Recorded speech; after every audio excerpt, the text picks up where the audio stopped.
gentlemen, the conversations others of war. the What If Show. Hosted by Darius Davis, where real issues meet real people, where culture meets politics. From community leaders to athletes, activists to everyday voices. If it matters to people, it matters here. Where the truth, you know, ain't the only truth that exists. What if change started with a conversation?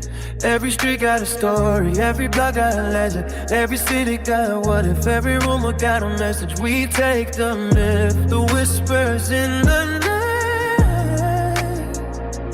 flip the script, shine a light, turn the shadows into sight. What if studio? The What If Show. All right, ladies and gentlemen, I'm your host, Darius Davis, and this is What If Show. And I'm here tonight with my guy, Antwan Knight, best-selling author, Lead Out Loud. I'm going to give him the opportunity to kind of introduce himself. I want you guys to go make sure you like and subscribe.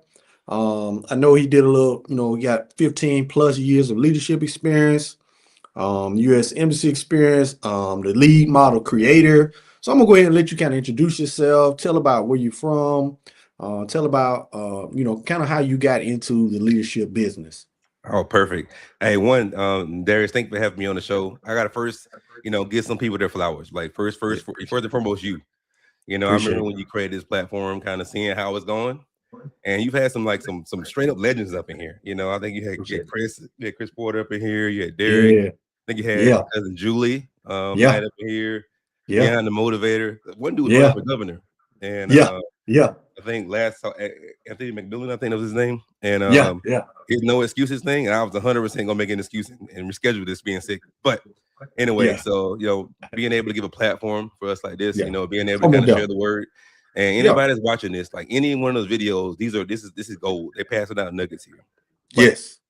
Anyway, so for me, I'm Antwan or Antwan Knight. If you're from where I'm from, it's Antwan, but nobody else can say it. Yeah. So it's Antwan for the rest of the world. But gotcha. Coming from Abbeville, Alabama, which most of us come from, and was really cool about coming from a small town, because most people think small town like, oh man, you missed a lot of stuff. Yeah, which can be true, but for us, man, I mean, like, look, social media didn't have nothing on Abbeville. I'm telling you, if something happens, then everybody knows the next day. Yeah, and what was really cool for me, it was a community. So like you was raised by not just your mama, grandma, your auntie, your cousin. You know what I'm saying? Yeah. So we got to see a lot of things early, and we got a lot of great leadership examples we got to see throughout the community, and everything from teachers to coaches and all that. So. Come up from there. Just like every other high school athlete that was good in any sport, I thought for sure, no doubt, I was going to the league. Like NFL guaranteed. I felt like, obviously didn't make it to the league. So, so that was really good. So then, pivoted and joined the military, and which was probably one of the best decisions I ever made. So got to learn a lot of leadership, got to teach a lot of leadership, got to see a lot of things and be in rooms that I never thought a little country boy from Alabama would be able to, but it's been a great journey so far. Oh man, that is amazing, man. Amazing story, man. I had been waiting to hear your story for a while, man. Yeah. Now I'm finally getting the opportunity to hear it. Yeah. I do want to ask you this question, man. When you hear lead out loud, what does that really mean in today's world? That's a good one. So I think for me, when I say lead out loud, a lot of people speak, but a lot of people aren't heard. Because you're speaking does not mean you heard. So I can probably think of the best example I can think about. So growing up in our community, we had a legend, and our legend was Coach Moses Knight. So he was my uncle, and I still call him Coach Knight. So if you know anything about Coach Knight, he was a man of not many words. He'll talk, but when he talks, people listen. Yeah. So I think the biggest misconception people think about leading out loud is you got to talk more to be a leader, but really, like, leading is presence, right? Leading is trust. So I think the biggest thing is that teaching people that, look, like, sometimes talking more is a bad thing. So how do you be more intentional in your words? Like, how do you make sure people actually want to trust you and those kind of things? So that's what it means to me. Awesome, man. Awesome. I know. Talking about you, man, and talking about your story, man, kind of take us back to what made you fall in love with leadership, man. How did you just fall in love with this thing, man? Yeah. Oh man. Outside of seeing it early, so for me in the military, like the number one thing they told me to do when you join is don't stand out. Like, just do it, just get by the basic training and those kind of things. And throughout my early in my career, like the military always gave me a chance to lead things. Lead things that I had no idea about. One time I was leading a Hispanic Heritage Month, which Yeah. which I had to learn a lot about that. But in general, I think when I used to teach leadership, so there's this course, it's called Airman Leadership School. So Mhm. basically, when people have progressed to the rank of sergeant, so like you have E1 all the way up to E9, so Mhm. E5 is the sergeant rank. So Yeah. during that class, we teach, I don't know, like 6 weeks of all leadership, everything from critical thinking to the historic of leadership, and all how to be a supervisor and those kind of things. So Yeah. I think for me, teaching that, then I think it was one particular part in the class that was one of the students, and he was pretty bright, but he was Mhm. quiet. He Yeah. was quiet, and and I noticed, and eventually I asked him, "Hey, like, dude, I haven't heard from you." He was like, "I didn't think my voice mattered."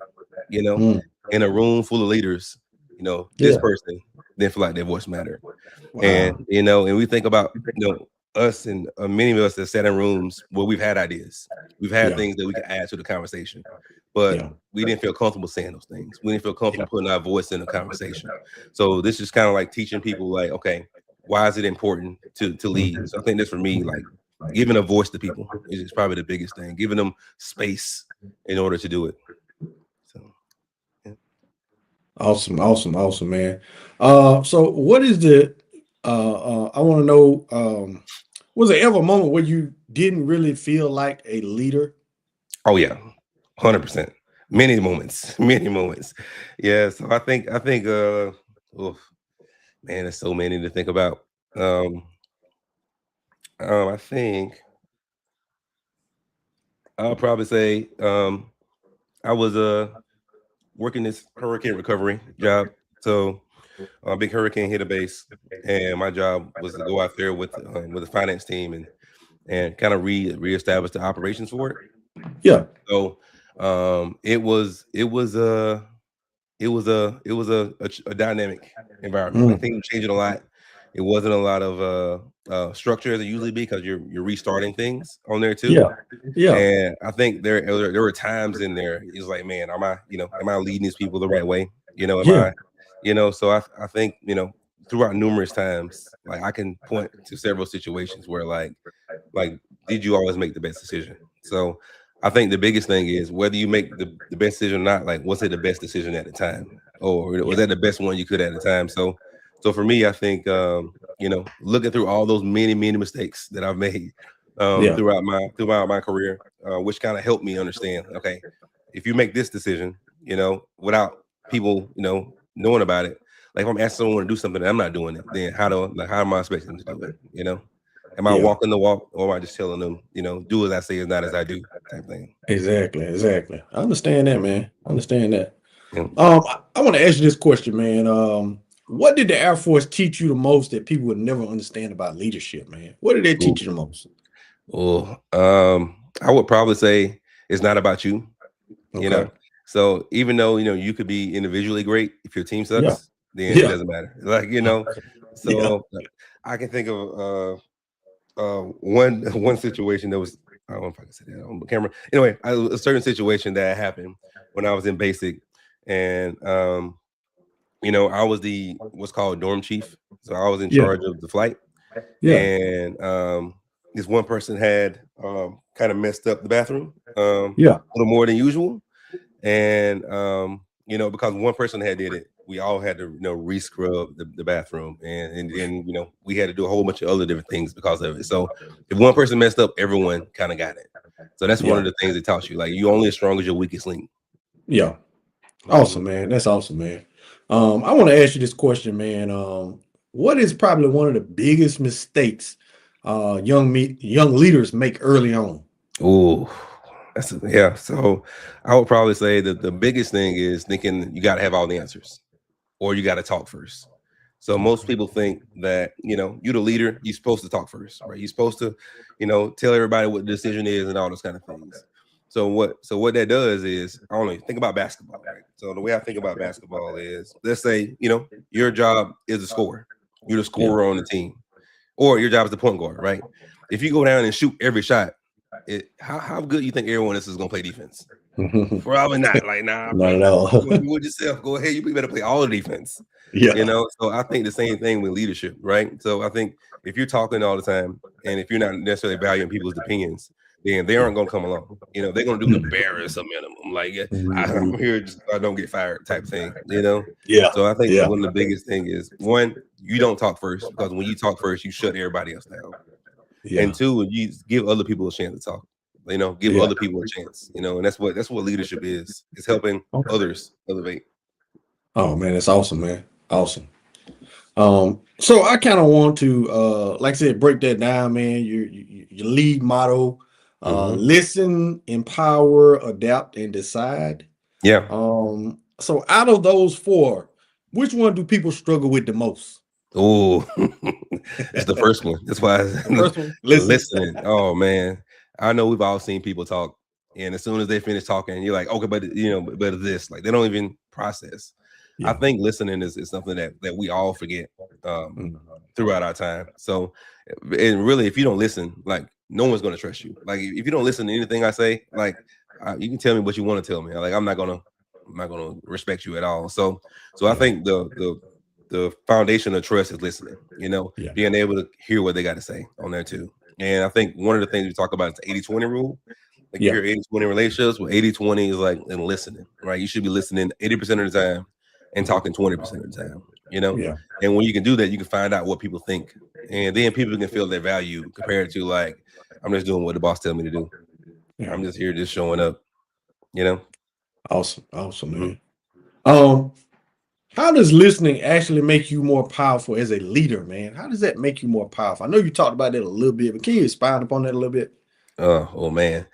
I think if you're trying to build trust, I think most people think that it's kind of go with the leadership misconception is because you got a position or title, people are supposed to listen to you.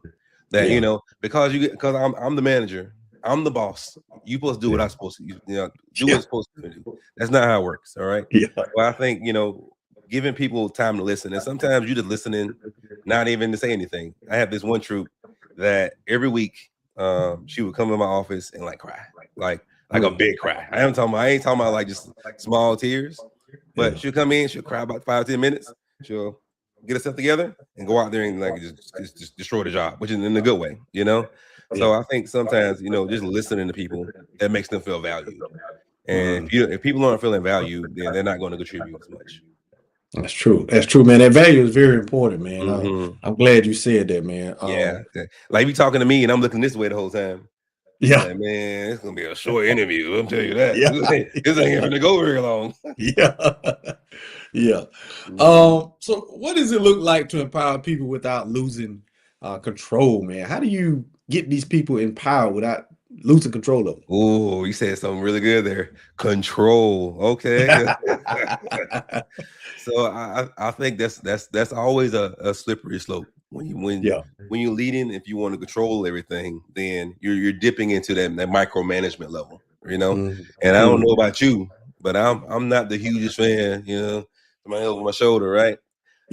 So I think the biggest thing is, I don't know. Sometimes you got to give people a chance, and sometimes you got to let people fail in a short way, though, right? You know, like, you know, so like sometimes, you know, like what I always do, no matter who comes to me, like my troops or anything, I say, look, what do you think? Like that immediately before they say anything to me, I'm gonna say, what do you think?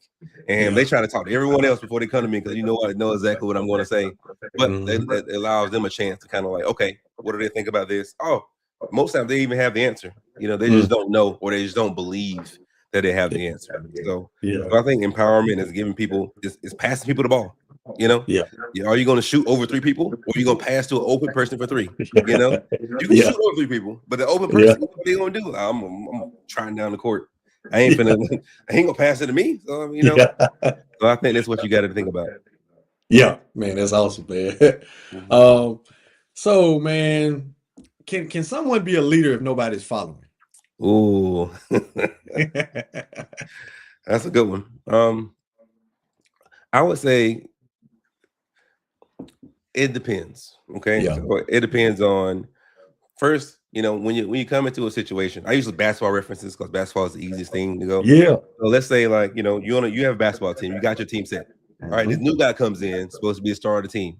Okay. Yeah. So immediately everyone's looking at the person like, hey, like this is our team, like you joining in, Yeah. that kind of thing. So what is that new person gonna have to do? They're gonna have to do all the dirty work, right? They're gonna have to show up for practice, right? They're gonna have to, earn the trust of the team in there too. Yeah.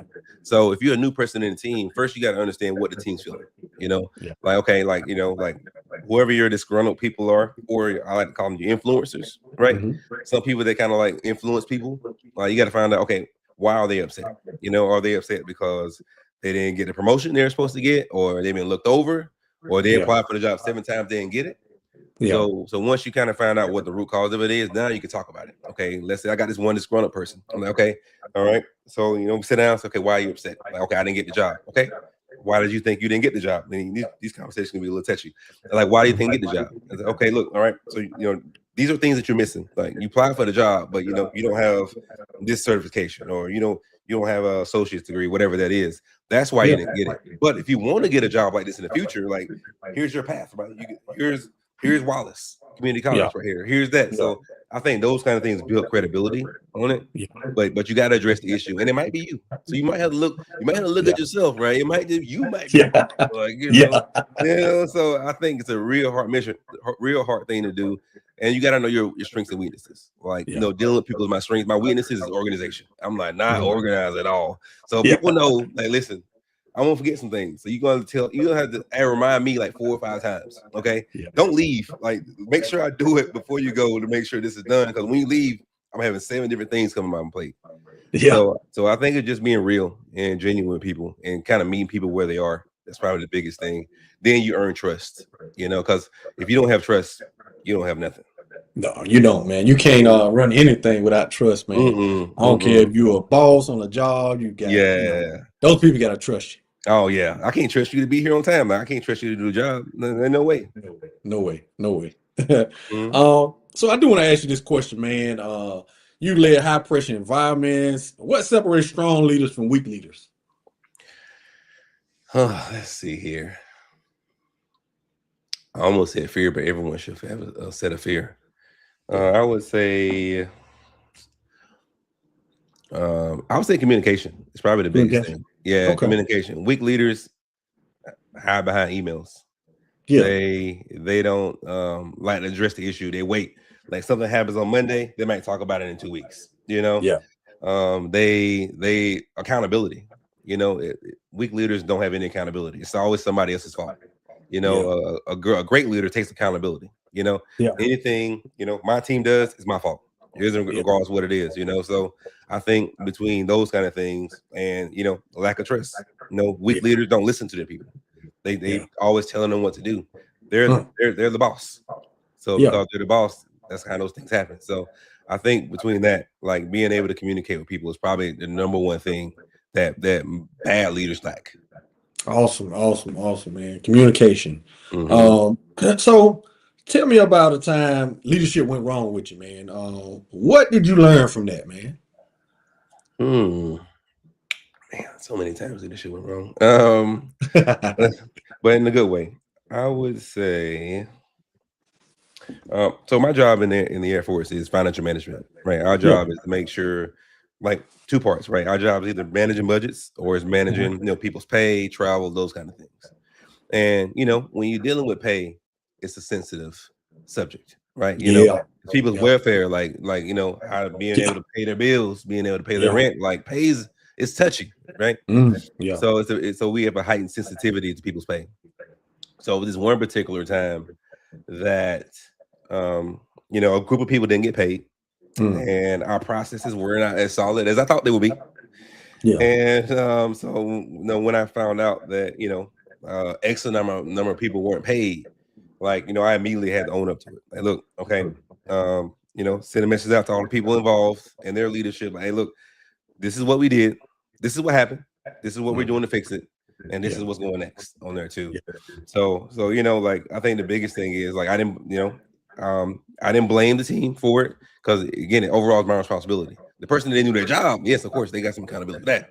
But as far as the message to the team goes, it was all me.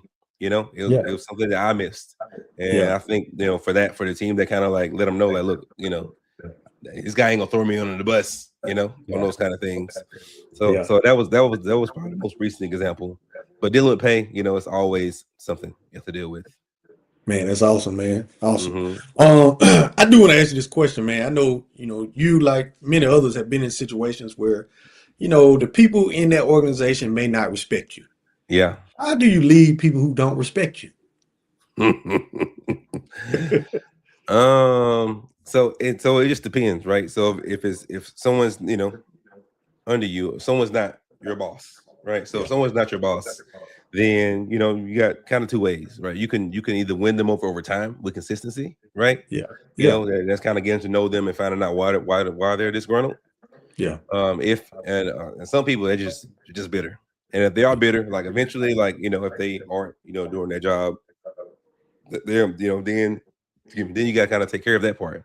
So I think I'm a big fan of, like, over time I'm gonna win you over. Like Yeah. every day I'm gonna come in with the same energy. I'm gonna come in with the same hype smile. I'm gonna come in high fiving you, every Yeah. single day, and I'm gonna wear you down. Like, yeah, Yeah. like I'm in it for the long game. So Yeah. so for me, like, I think the long game. Also for your boss though, like say someone's your boss and they don't respect you. Mm. I mean, for me, like, I think it's kind of knowing what your lane is. So I know for my lane is, like, there's a difference between authority and influence. Mm. So for me, I even go back to my embassy jobs, right? So in the embassy, my job was, managing the finance for this particular unit. Like, our job was to support all of the whole continent of Australia. So it was at the Yeah. U.S. Embassy in Australia. Okay. So my job itself as a E7, as a master sergeant, right, was this bad. It was, probably it was a good scope, but not a huge. But the influence, because I knew everyone at the embassy, right? I knew the embassy staff. I knew their Yeah. finance people, and because I knew them, then I had a ton of influence, right? I ended up kind of being over the whole embassy's budget, not because of my position. So if my boss doesn't respect me, my influence is gonna get you. Yeah. So like you might not respect me, but people around you are gonna respect me. And Yeah. if you're saying things that's weird to me, they're gonna be looking at you sideways. It's gonna make them look bad. So Yeah. that's how I look at it. Oh man, that's awesome, man. That's awesome. Um, I want to ask you this question, man. So uh why do so many people struggle to communicate clearly? I think it's two ways. So I think you got some people that they have a lot of thoughts up there in their Yeah. head, like they want to say a lot of things. I'm a fast talker too. So I Yeah. think, you think if you say more, then eventually it's going to catch on. Yeah. But it's really diverse. You really saying less, you can say less and mean more, in a lot of Yeah. cases. And I think a lot of times we just don't know. Like, we just Yeah. weren't taught how to speak. Yeah. We talk, Yeah. we talk how we talk, and Yeah. there's a different way you talk in a business environment versus talking, at home in the backyard type thing. Yeah. Yeah. So I think that people understanding the framework, it's kind of like shooting a jump shot, right? Anybody can go out there and throw up a jump shot, but once you Mm. learn the form, like, okay, put the Yeah. elbow in, like, now you can start making more of those shots. So I think Yeah. same thing, communication. Once you kind of understand the form and kind of what you want to say, Mhm. and probably one of the best things I've heard, like, it's Steve. I think Steve Kerr said this, right? It was like during, like, I don't know, TNT timeout, and it always stuck with me. And if you watch the coaches in the NBA, right, Yeah. when they go into the huddle, they always speak in headlines, right? They give you the headline first, like, "Oh, we're okay, we're Yeah. right there," Yeah. So they give the headline first. Now people can wrap around it. So I think Yeah. communication, right? Sometimes we hold what's important to the end, and we don't lost the whole people on there. Just say what's important up front, then you go Yeah. to it. Yeah. Okay. That's what's up, man. I want to ask you about this, man. How can someone find their voice if they feel like they've been overlooked their whole life? I have Mm. a lot of people that I've been knowing all my life, man. Yep. They be like, man, I've been overlooked. This person overlooked me, this, that, and other. How can people do that, man? How can Yeah, they find their voice? that's a good one. I think in general, I think majority of us have felt that way at some point in our life, or Yeah. maybe two. So I think the biggest thing people have to think about is identify, like, why. Okay, why does a person think they're overlooked? Does they think because I don't know, because this job doesn't have so many positions, or Mhm. they think they're overlooked for the other person? Okay, What Yeah. credentials does the other person have? Now, what are the credentials for the job? Do they interview well? Like, so there's a lot of different factors in there. So I Yeah. think the biggest thing people can do is if they can communicate more clear, if they can, whether an interview or at the job, they can say, okay, this person right here, like this person says what they mean and we get it. But this person right here, like I don't know, it's talking in circles, those kind of things. So I think the biggest thing is just finding out what your strengths are in your voice. On that too, are you a quiet person, or are you more of a loud person? If you're a loud person, are you just speaking loud all the time, scaring everybody away?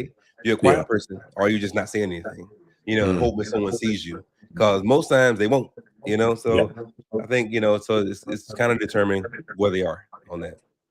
Okay. Awesome, man. Awesome. I do want to ask you this also. What's one communication habit that instantly makes someone more influential? Like, what's one thing that a person can do that makes them more influential? Let's see. I would say more influential. Yeah. We'll give you more of a presence in the room. What's one thing that they could do? Oh, perfect. I think one of the best things like leaders or aspiring leaders can do is ask good questions. Okay. Like it's not necessarily have the great answer, but ask the questions that like people aren't thinking about. Let's say we're all talking about the color is blue. All right, why can't the color be green? Just simple things. So I think then when you ask great questions, people remember that. Like, oh man, you know what? I didn't even think about that, or something like that. So I think asking really good questions, or like providing insight very clear on things, I think those things make a big difference. Yeah. Awesome, man. Yeah, I think I think that's some real quick. I think like the basketball reference, right? So I think with communication, just like sports or in life, I think what you got to do is you really got to master the fundamentals. So like from a basketball perspective, right? You can't shoot threes if you can't shoot twos. You might want to be able to shoot twos, do some form shooting, before you get there. So I think regardless of what you're doing in life, whether you are, I don't know, teacher, banker, whatever, right? So I think that if you get those fundamentals down, like you get those things down, like everything else kind of goes into place. So when it comes to speaking, right, you got the fundamentals of like, okay, I'm gonna try to be clear in what I got to say, or I'm gonna kind of try to like, make sure I say whatever this is, and those kind of help. And I think too, I think you also got to think about comparison, right? So, my granddaddy always said like comparison was like salt water, right? The more you drink, the thirstier you get. So I think, the key thing when you comparing yourself to someone else, like everyone's race is different, the minute you start looking at someone else like, man, why can't I have that? You've already drinking the salt water, right? You're gonna be thirsty for a long time, you don't want to do that for sure. And I think the last thing is are you coachable? So if you aren't coachable, if you don't have room to grow, if you come in with all the answers that you like, okay, I know how to communicate, nobody can't tell me jack squat, I got it. Move over. I'm here now. All right. If you come in with that kind of mindset, like you're not going to grow. So you definitely got to have the fundamentals down. If you don't got the fundamentals of whatever you're doing, you're not going to make it. I mean, you're not going to be very successful because your fundamentals is what you fall back on. If you're comparing yourself always to other people, right, you're always going to be chasing something that you're never going to reach. And if you're not coachable, you're not going to grow because you're not going to listen to the advice that you get. And then looking back where we come from, just thinking about all the teachers, all the coaches that we had, right? Like we had to be coachable. You think coach not gonna let us on the team if you ain't listening to him? Oh, you ain't making the first day of practice. No, like you're right. We all had to come in coachable, and we had to listen. If you say something, you do it, And we've come from a community that there's so many people that poured into us. I remember our morning talks. I think Mr. Brother Johnson used to do it. And he was like, make it a great day or not, the choice is yours. In the morning, I'm like, man, I gotta hear this thing again. Now that I think about it as an adult, like, man, he was spitting some facts. Like that was some gems he was dropping in there. So I think the key thing is like you fundamental, you coachable, and you run your own race. Like those are the keys to success. Awesome, man. Awesome stuff, man. That's good stuff. So I'm looking at your book, man, and just looking over it, man. We look at the Lead Out Loud Collective. Who is that for, man? Who is that for? Yeah, I mean, honestly, it's for anybody aspiring to lead. You know, it's a free group. I made a school community for it, Mhm. and it's just people that want to learn about leadership. You know, ask questions. We have Mhm. weekly prompts. I might drop a little leadership, a little nugget in there that you kind of talk about. So it's just really a space that everyone can grow. You know, because again, we talk about that. You know, sometimes it's not the talent that people have; it's just Yeah. the technique.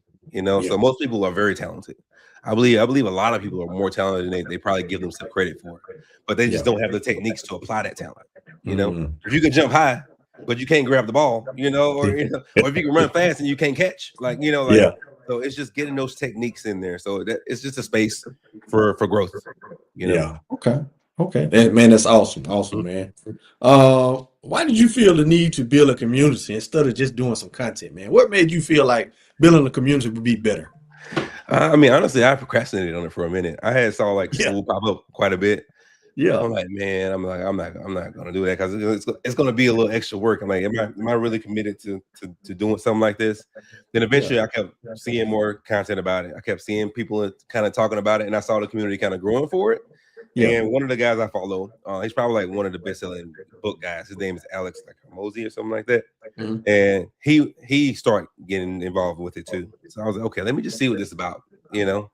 And really, my passion is to teach. Like Yeah. if I can just teach all the time, like that's literally like all I would want to do. Like I would almost not quite. I would almost work for free for that. But yeah, so Yeah. so it just gives me another space to kind of like teach and Yeah. help people and give back to my very fortunate training that I received. So Oh man, that's awesome, man. mhm. Awesome stuff, man. So what kind of transformation are people getting inside of your space, man? Once they come inside that space, what type of transformation are they going to see? I think the biggest thing is reflection. Mhm. So what kind of separates us between, I mean, really pretty much any of the species, right? Is we have the ability to reflect on things. Like there was a study that was done, I can't remember how many years ago it was, and it basically they had three groups, right? They had one group that just practice free throws. They had another group that sometimes practice free throws, and some people that just thought about free throws, and they Mm. had them all like shoot the free throws like for like the final win, and the ones that actually reflected on like shooting free throws shot just the same, if not better than the ones that had been practicing. You know, Wow. so Yeah. I think to be able to reflect on things, all right, being able to kind of talk about your situation and not really be alone. So when it comes to leadership, it can be very lonely because sometimes you can't always talk to people at your job about it. Yeah. Because it Yeah. can get messy. Or so I think just having a space where other people are very in tune with leadership and wanting to grow and having that shared safe space is huge. Awesome, man. That is awesome, man. Mhm. I do want to ask you this, man. Growing up, man, we used to always hear this. People use this term. Some people are followers and some people are Yeah. leaders. Is everybody meant to be a leader? I actually have a little. I would say I don't have beef with the follower leadership model, but it's it stems from historical leadership theory, right? Mm. And historical leadership talking about okay, the big man theory, like all leaders have these traits. Like you got to have Mm. these traits to be a leader. You're a leader or a follower. Mm. There was a book I read. I think it was called um, "Turn the Ship Around." It's written Mm. about this Navy captain, and basically about nuclear submarines. And basically his motto was like leader, like teaching people how to be leaders, not necessarily be followers on there too.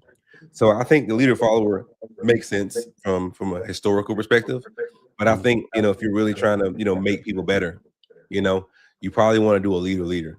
So leader Mm. follower is you do what I tell you to do. Yeah. You go walk yourself on somewhere, right? Leader Yeah. is like, okay, this is our problem. What do you think? What do you think can fix it? Yeah. That kind of thing. So I think if you start thinking that way, our life is a lot easier compared to someone just making all the decisions, which Oh sucks. man. Oh man, that's awesome, man. That makes a lot of sense. Mhm. um, so I know a lot of times people get titles, Yeah. and you get okay. I know in the military you got sergeant this and sergeant that, or Hmm. you get head coach this and head coach that. Yeah. Do these titles help these people become leaders, or do these titles expose them? I think it'd be a bit of both. I Before, think okay. I think sometimes people hold on to a title, like it gives them power, Mm, and in some ways it does, right? It gives them a yeah, position of power, yeah, But I think sometimes people hold on. Anybody that says like I'm this, you should do this. You know, like it's Yeah. immediately like I'm no Yeah. credit. I discredit them immediately. Like nah, Yeah. like that's not the way. So I Yeah. think the biggest thing is like people know you in charge, right? But like how much are you influencing people, right? We know you got the authority, but do people really trust you, to go to you? People believe in you, and like how I believe it is like first you got to earn trust, right? Yeah. So your trust is gonna go way farther than your title. Then once you get trust, now you got belief, Yeah. So I think with titles, it can be a scary thing. I think most times people without the title have more influence. You think about many jobs you've seen people work that you worked when you know who's in charge. Everyone goes to this person. Like no. I get it. This dude's in charge, but this dude knows the stuff. Let's go talk to him. So I think that happens all the time, and I think it's a big blind spot for leaders because they think their title makes them important. They think it makes them influential, and it really doesn't. Really does the word opposite. If anything, it decreases it. Like this guy's sus, man. I don't want to believe that. But so. Awesome, man. Awesome stuff, man. What is your message to people who are waiting for permission to lead? A lot of times you're sitting back, you're just waiting. What is your message to those type of people? If you wait, you're always going to wait. I think one of the biggest things you can do is, when you have your chance, you take it. When you have an open shot, if you pass that shot up, they ain't passing it back to you. I tell you that right now. If you wide open and nobody's there and you pass it, nah, bro. Yeah. You don't want it. So I think one of the biggest things is like you have to take the shots. You've done the things to get yourself in those positions to be where you are. Like now you just gotta trust those fundamentals, right? You've done the fundamentals, you got your things there. Right now, you just gotta trust what you've already done in there. So I would say, if you wait, you're always going to be waiting. So I think, but it's never too late, So if you've been waiting every amount of time, like you can always change that. That's something. That's the action that you can change. So yeah, that's good. Man, it's amazing, man. Amazing. So what if somebody right now is watching this, man, and they are playing small? What would you tell them, man? First, join the community and stuff. So I think the if you are playing small, I think the first thing is identify where do you feel like you're small. Identify kind of like, okay, where do I feel small in this area? Is it my job knowledge? Is it just what I know? Is it my communication? Is it my timeliness? Falling small, I can't make it to work on time. So once you kind of identify like where it starts. If you don't identify where it starts, like it's already gone. So if you I don't know, if you drive in a car and I don't know, if you don't realize you ain't got no gas, you ain't getting very far. So you want to find out what the root cause is for it too. So I would say, anybody that's playing small, I would say definitely identify where you are and be real about it. Like be real. Like, everybody's not great in everything. If you think you're great in everything, you are lying to yourself. That's for sure. Oh, if you got the secrets, tell me, because I need to know how to do that because I don't have it. But I think the biggest thing is just identify where you are. Then there's ways to get there. You just gotta be tactical with it. Yeah, most definitely, man. I do want to ask you this, man. Just give me one sentence. What does it mean to lead out loud? One sentence? Yeah. Be bold. Be bold. Be bold. Be bold. Be confident and be clear. To be honest, leading people is tough because people got problems. All right. People got things going on. And if you work any kind of job, it's not always going to be good. There's going to be some things. So it's going to be some tough days. And it's going to be some things you're going to have to work through. But I think the being bold and kind of like having courage. Having those difficult conversations. And kind of trying to help people kind of be where they are. Most people don't come to work and just say, I'm gonna suck today. I'm just not gonna be very good. I'm just gonna come to work and I'm gonna be terrible. And no, most people are like that, you know. So Yeah. I know the military is really big because we obviously have to make sure people do the job, but I also got to make sure their welfare is good because Yeah. some parents somewhere is trusting me with their kids, Mhm. with these troops, young troops in here, and and I have to make sure that that I honor that we Yeah. respect that, and that we put people in the best position because if we don't, then legitimately our lives on the line on that. So Yeah. it's something you kind of got to take a little seriously. Awesome, man. Awesome. So where can people find you and grow with you, man? I would like to know that, man. Where can people find and grow with you at, man? Yeah, I mean, you can obviously do any social on there Okay. too. The Okay. so any social is good. I do like a 2-minute leadership series. So Yeah. if you Okay. don't know leadership, I always try to drop some of those in there just so you can get some leadership concepts. Great. And in 2 minutes or less too. I try to make it fast. Great. So on there, the school community is a good one as well Yeah. on there. So I would say definitely like for the easiest one, Mhm. say join a free school community, School and grow that okay. way. Gotcha. Awesome, man. So I do want to ask you this quickly, man. You know, um, if you're going to talk with another person, man, and you want Mhm. to share something with this person, man, what would you share with them about leadership? Um, Yeah, one thing that you could share with them. What would you share with them about leadership? I would say, I mean, starting off in the beginning, listen. Okay. Okay.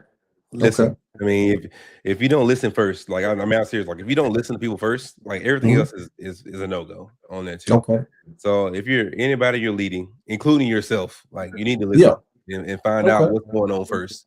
Because if you don't, then you're never gonna find the real problem, and you're gonna be putting a bunch of band-aids on the Yeah. wound compared to patching it up. So you don't want to do that. Okay. Awesome, man. Awesome. Now I know you got your book out, man. And how do we get a hold of your book, man?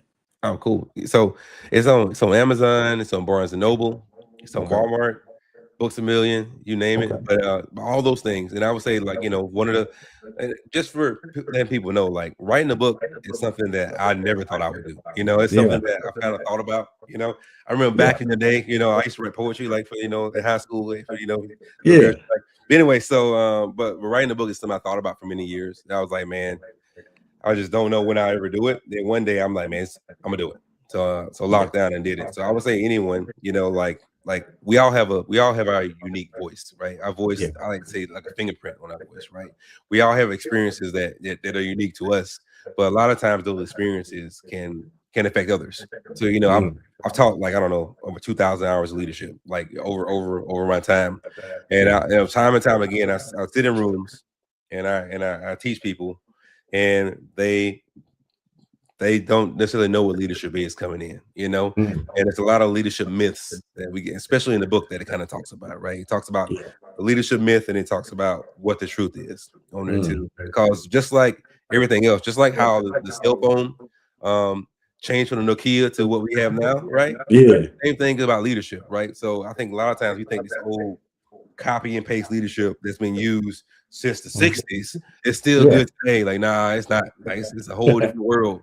So Yeah. I think one of the biggest things, especially what the book talks about, it kind of walks you through. Like literally, you can read one chapter Yeah.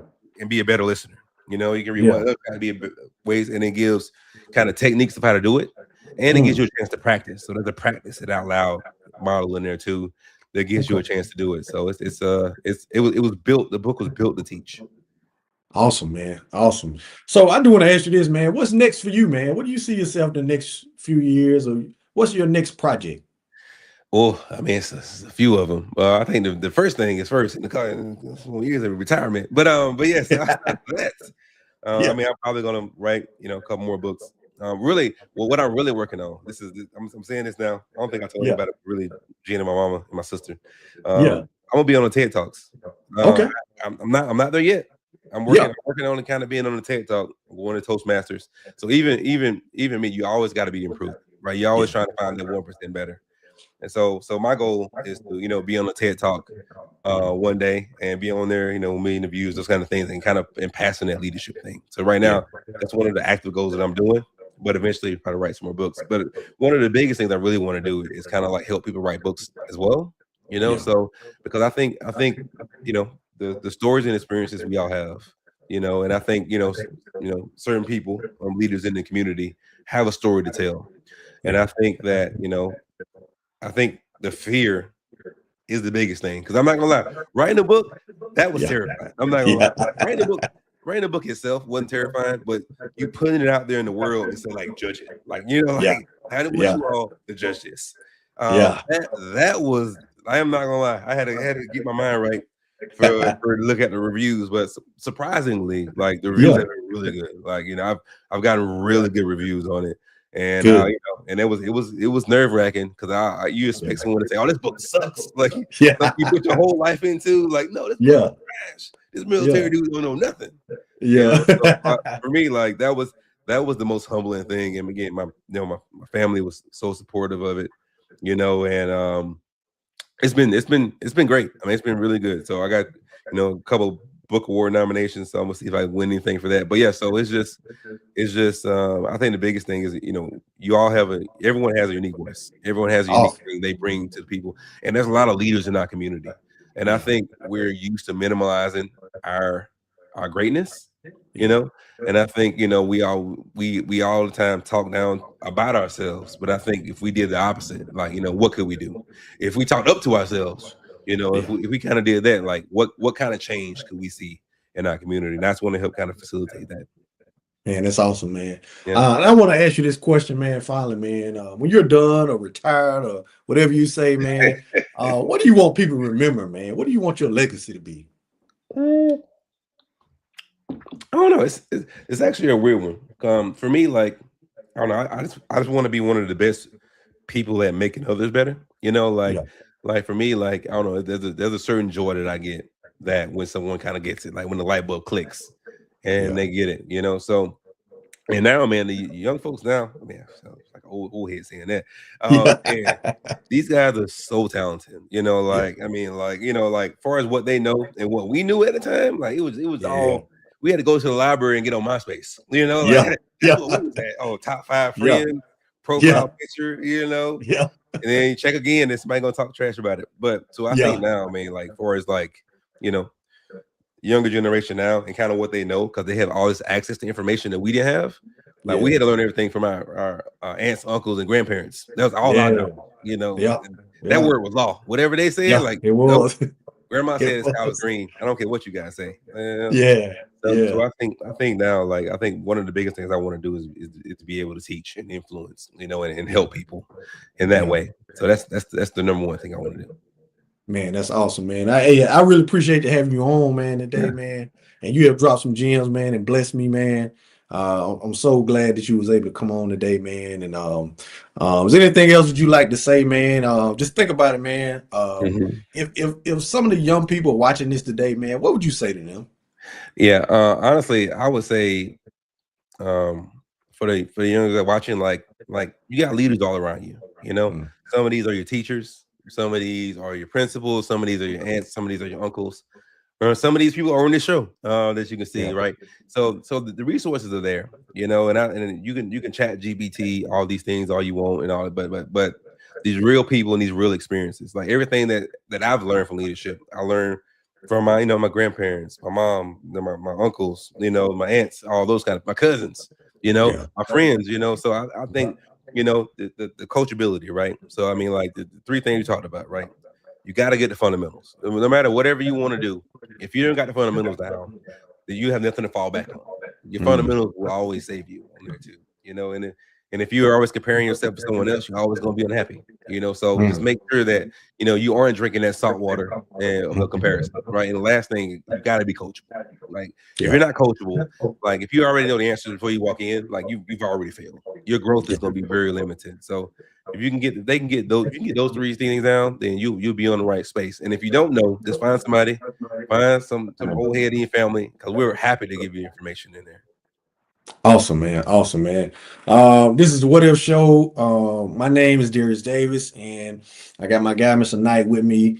And please like and subscribe. He dropped some gems, man. Please rewind if you have to. Take notes. This guy did an amazing job today, and I'm so glad that he was able to join me, man. Thank you so much, man. I appreciate you. Yes, sir. Thank you. All right. See you guys later, man. Next time, please check in with us. Thank you.